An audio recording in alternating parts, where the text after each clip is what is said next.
누군가를 잔인하게 살해한 살인사건에서 피해자가 아닌 가해자에게 조금이라도 더 공감하게 되는 일, 이게 가능할까요? 에이, 그게 어떻게 가능해? 라고 생각하는 분들이 계시다면 지금부터 소개해드릴 이 사건 듣고 다시 한번 판단해 보시길 바랍니다. 부남아, 옆집 가서 물 좀 길러와. 물 다 떨어졌네. 가기 싫은데. 얘가 갑자기 왜 이래? 맨날 하던 일인데 왜 갑자기 싫다는 거야? 그 아저씨네 가기 싫어요. 얘가 사춘기인가? 잔말 말고 다녀와. 진짜 싫은데. 부남이다. 부남아! 안녕. 부남아, 너 어디 아파? 걷는 게 이상하네. 아니야. 그냥 좀 다쳐서 아픈데 괜찮아. 진짜 괜찮은 거 맞아? 너 걷는 거 진짜 이상한데? 아픈 거 같은데? 괜찮아. 시간 지나면 다 나을 거야.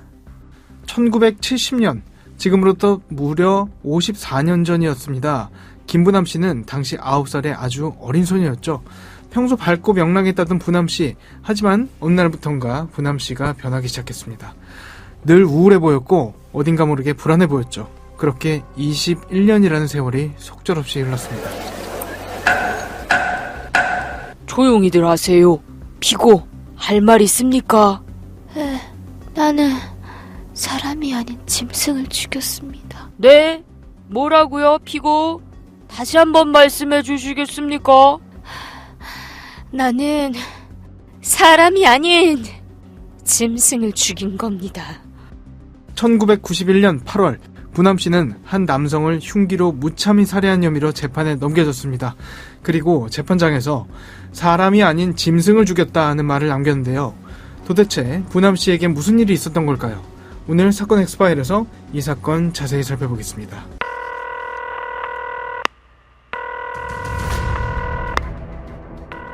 사건은 보이는 것보다 가까이 있다.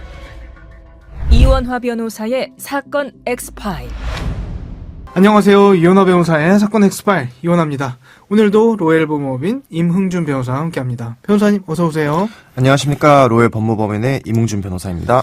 인권 문제 때문이라도 누군가의 이름, 실명이 붙은 사건이 그렇게 많지는 않잖아요. 그런데 오늘 살펴볼 이 사건은 김부남 사건이라고 누군가의 실명이 사건 이름으로 붙어 있네요. 네, 김부남 씨가 오늘 알아볼 사건의 피의자이자 피고인이시고요. 네. 예전에는 강력범죄 등 주요 사건의 피의자 인적사항이 언론을 통해 공개됐었기 때문에 이렇게 이름이 사건 앞에 붙는 경우가 많았습니다. 물론 1998년 7월 14일이죠. 대법원이 신상 공개에 따른 손해배상 청구를 받아들인 뒤부터는 피의자 인적사항 공개에 제동이 걸렸고요. 2003년 3월 참여정부가 들어선 뒤에는 경찰이 피의자 신상을 일반에 공개하지 않는 것을 원칙으로 정했습니다. 네. 그래서 김모 씨 아니면 A 씨라고 표현 많이 하죠. 김부남 씨가 피고인, 그러니까 살인을 저지른 가해자였다는 건데 어떤 일이 있었던 겁니까? 김 씨가 피해자 송 씨 집 문을 박차고 방 안으로 들어가 부엌칼로 송 씨의 생식기와 낭심을 집중적으로 난도질했습니다. 네. 피해자 송 씨는 사건 당시 나이가 55세로 연세가 좀 있으셨고요. 중풍까지 앓고 계셔서 오른쪽 팔과 다리를 제대로 쓰지 못하는 상태이니 제대로 대응도 못하시고 속수무책으로 당할 수밖에 없었습니다. 네. 또 김 씨는 송 씨를 살해하기 위해 시장에 가서 부엌칼과 과도도 샀고요. 칼집을 만들어 허리띠 양쪽에 찬 뒤 코트자락을 제치고 빠르게 칼을 뽑아드는 연습도 여러 차례 하는 등 치밀하게 범행을 준비한 것으로 알려져 있습니다. 여기까지만 들으면 피해자분이 굉장히 불쌍하고 가해자분이 이렇게까지 치밀하게 범행을 저질렀다면 나쁜 사람이다 이런 네. 생각까지 할 수도 있을 것 같은데 가해자랑 피해자랑 혹시 서로 아는 사이였던 건가요? 네, 이 사건 당시로부터 21년 전인 1970년 피해자는 가해자의 이웃집에 살고 있던 아저씨였습니다. 네. 두 분이 또 모를 수도 없었던 게 김 씨 집에 우물이 없어서 김 씨는 자주 송 씨네 집에 물을 기르러 갔다고도 합니다. 그런데 왜 21년 만에 갑자기 송 씨를 살해한 건가요? 네, 제가 살인을 정당화하고 싶진 않지만 그럴 만한 동기가 있긴 했습니다. 네. 그날도 김 씨가 물을 기르러 송 씨네 집에 갔던 날인데요. 송 씨가 심부름 시킬 일이 있다며 잠시 방 안으로 들어오라고 김 씨에게 이야기를 합니다. 당연히 아무 생각 없이 김 씨가 방에 들어가자 송 씨는 돌변해서 김 씨 옷을 강제로 벗기고 입을 틀어 막은 뒤 강간을 했습니다. 그리고 이 일 때문에 김 씨가 송 씨를 결국 21년이 지나 살해하게 된 것이기도 합니다. 9살이면 초등학교 2학년 정도거든요. 정말 어린 나이인 건데 사건 이후 제대로 된 신체적, 정신적 치료는 받았을까요? 그럴 수가 없었습니다. 왜냐하면 송 씨가 오늘 일은 아무에게도 말하면 안 된다.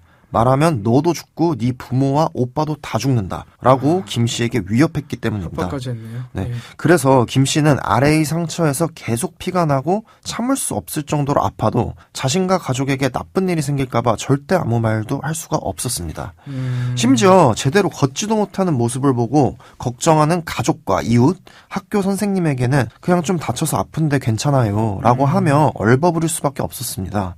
물론 열흘 정도가 지나자 아래의 상처는 거의 아물고 걷는 것도 편해졌습니다. 정말 신체적인 상처는 자연 치유된 것이겠죠? 네.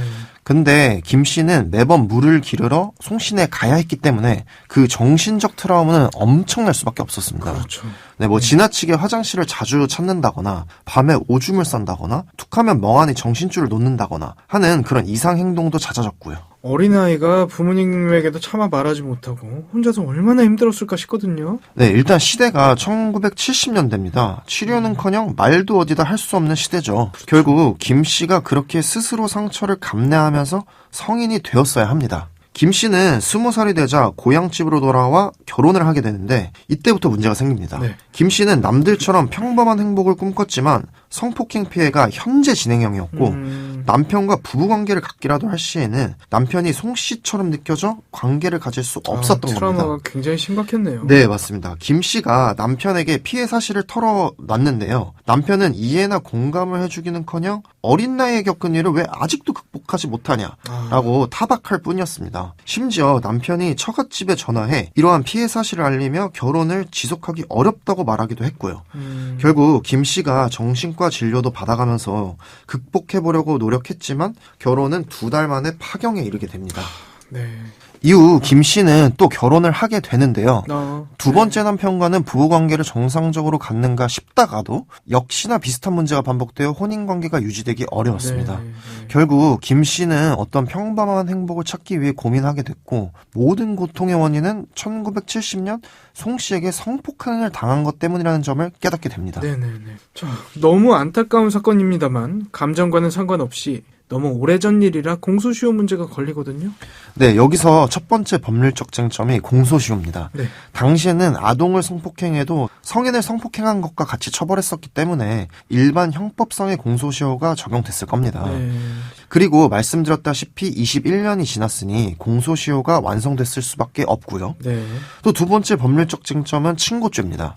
네. 네, 친고죄는 청취자분들도 좀 생소하실 수 있는데요. 쉽게 설명하자면 피해자의 고소가 있어야 처벌할 수 있는 범죄를 의미합니다. 당시 강간죄는 친고죄였고 친고죄의 고소기한이 6개월이다 보니까 이미 고소기한이 지나 고소를 진행할 수도 없었습니다. 네. 아무튼 김 씨가 이 법률적으로 해결을 할 수 없으니 도의적으로라도 송 씨에게 책임을 묻죠. 근데 송 씨가 반성하기는커녕 오히려 김 씨에게 당당한 모습을 보입니다.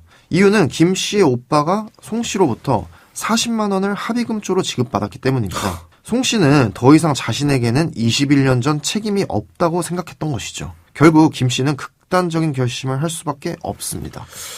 극단적인 결심이라는 게 뭐 자신을 해야 하는 그런 게 아니었으면 좋겠는데 어떤 거였죠? 네, 앞서 언급드렸었는데 김 씨가 시장에 가서 부엌칼과 과도를 샀고요. 칼집을 만들어 허리띠 양쪽에 찬 뒤 칼을 뽑는 연습도 합니다. 네. 즉 송 씨를 죽일 결심을 했다는 것이죠. 네.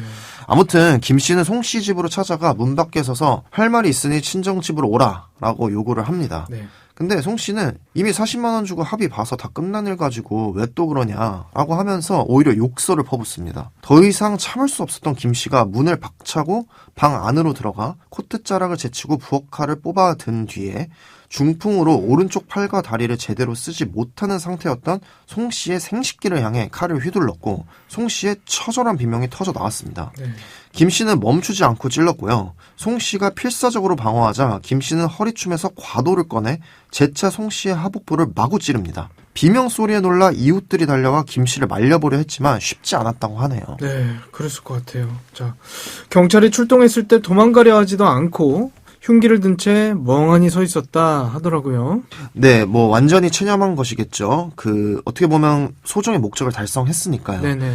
한편으로는 좀 허망하기도 했을 겁니다. 뭐 제가 정확히 김 씨의 기분을 이해하긴 어렵지만요. 그렇죠. 네. 어쨌든 김 씨는 당연히 경찰한테 현행범으로 체포됐고요. 검찰은 당연히 살인 혐의로 김 씨를 기소합니다. 네. 다만 살인죄의 징역형 형량은 5년 이상인데 네. 검찰은 가장 적은 징역 5년을 구형했습니다. 네. 피고인인 김부남 씨가 재판 과정에서 남긴 말이 지금까지도 굉장히 유명하죠? 네, 김 씨가 여기서 그 유명한 나는 사람이 아닌 짐승을 죽였다라는 네. 발언을 하게 됩니다. 네. 이 발언 덕에 그동안 우리 사회에서 그 존재 자체를 인정하지 않았던 아동 성폭력 문제를 처음으로 수면 위로 끌어올렸다는 점에서 큰 의의가 있다고 볼 수 있습니다. 네. 우리 사회는 짐승보다 못한 아동 성폭행이 낯선 괴물이 아닌 이웃집 아저씨나 친척, 가족 등 아는 사람에 의해 행해질 수 있다는 사실을 인정하고 싶지 않아 했었는데 그 틀을 깨버린 것이죠. 네. 어쨌든 재판부는 김 씨의 9살 때의 강간 경험이 외상 후 스트레스 장애로 발전했고 김 씨는 이상한 행동, 부적절한 정서, 흥미의 결여, 심한 사회적 고립과 위축 등의 증상이 나타나는 잔재형 정신분열증 환자로 이 사건 범행 당시에도 이와 같은 증상이 갑자기 발현되면서 억제할 수 없는 충동에 의한 행동의 장애를 보였던 것이다 네네. 라고 판단하며 징역 2년 6월의 집행유예 3년, 1년의 치료 감호 명령을 내립니다. 네. 항소심과 대법원도 각 항소 및 상고를 기각하여 원심 판결이 그대로 확정됐고요. 네. 계획범죄에 피해자가 사망을 했는데 이 정도 판결이면 굉장히 이례적이다라고 볼 수 있는 거잖아요?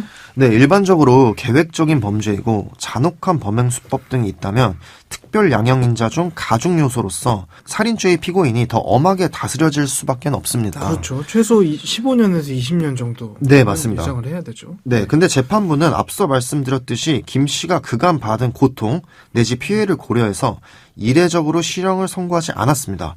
보통 살인죄에서 집행유예가 나오는 경우는 손에 꼽죠. 그렇죠. 네. 네. 근데 또 그만큼 김 씨의 피해가 재판부에 잘 어필되기도 한 것 같습니다. 음. 결국 이 일로 아동에 대한 성범죄에 대한 경각심도 높아졌고요. 사건이 공론화되면서 아이러니하게도 긍정적인 영향을 끼친 면도 상당히 많습니다. 네. 말씀해주신 이유로 아동을 대상으로 한 성폭력 사건이 나올 때마다 항상 회자되고 나는 사건이기도 한데요. 성폭력 특별법 제정에도 이 사건이 직접적인 영향을 미쳤죠. 네, 이 사건을 계기로 1994년 1월 5일 성폭력 범죄의 처벌 및 피해자 보호 등에 관한 법률이라는 이름의 특별법이 제정됐습니다. 1997년엔 13세 미만 청소년에 대한 성폭력을 비친고죄로 변경했고요. 네. 피해 아동뿐만 아니라 누구라도 고발할 수 있도록 바뀌었습니다. 네. 또 친족에 의한 성폭행의 경우 친족 범위를 사촌 이내의 혈족과 이촌 이내의 인척으로 확대해 의붓 아버지 등의 성폭력도 처벌할 수 있게 했습니다. 네. 또 2011년엔 13세 미만 아동에 대한 성폭력 범죄의 공소시효를 없앴고요. 네. 아울러 100만 원 이상의 벌금형을 받은 성폭력 전과자에 대하여는 영원히 교육 공무원이 되는 길을 막는 등 다방면에서 아동에 대한 성범죄가 발생하지 않도록 안전장치를 만들어주는 직접적인 영향이 되었습니다. 사건 엑스파일 오늘은 어린 시절 당했던 성폭행 피해에 평생 시달리다 21년 만에 결국 성폭행범을 살해한 김부남 사건 살펴봤습니다. 당시 판결을 내렸던 1심 재판부의 서태영 전 판사는 김부남 씨를 어떻게 처벌하느냐가 아니라 어떻게 보호해야 하느냐를 고심했다 전하기도 했는데요. 누군가의 목숨을 빼앗는 행위 이 자체는 절대 용서될 수 없는 범죄입니다만 어떤 사건에서 피해자보다 가해자에게 더 마음이 쓰이는 정말 흔치 않은 케이스임은 분명한 것 같죠. 오늘 저희가 준비한 내용은 여기까지입니다. 끝곡으로 드렁큰 타이거의 살자 들려드리면서 이 시간 마치겠습니다.